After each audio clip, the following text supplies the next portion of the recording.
Okay. 2 ഡസനിലധികം ആളുകളുടെ കാലാവസ്ഥാ വ്യതിയാനം മൂലമുള്ള മരണത്തിനും കെൻഡക്കിയിലുണ്ടായ വിനാശകരമായ ചുഴലിക്കാറ്റിനും ശേഷം ഈ ആഴ്ച മധ്യ US-ൽ കൂടുതൽ ശക്തമായ കൊടുങ്കാറ്റുകൾ ഉണ്ടാകുമെന്ന് പ്രതീക്ഷിച്ചിരുന്നു.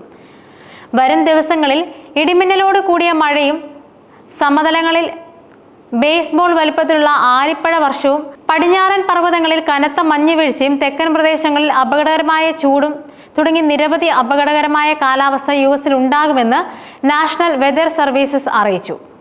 വെള്ളിയാഴ്ചത്തെ ചുഴലിക്കാറ്റ് നാശം വിതച്ച കെൻഡക്കിയിലെയും മിസോറിയയിലെയും കമ്മ്യൂണിറ്റികൾ ഇടിമിന്നലിന് സാധ്യതയുള്ള പ്രദേശങ്ങളിൽ ഉൾപ്പെടുന്നുണ്ട്. കെൻഡക്കിയിലെ ലണ്ടനിൽ വീടുകൾ തകർന്ന ആളുകൾ ഞായറാഴ്ച രക്ഷപ്പെടുത്താവുന്ന വസ്തുക്കൾക്ക് മുകളിൽ ടാർപ്പുകൾ ഇടാനോ സുരക്ഷിതമായി സൂക്ഷിക്കുന്നതിനായി കൊണ്ടുപോകാനോ ശ്രമിച്ചതായി സാഗ് വിൽസൺ പറഞ്ഞു.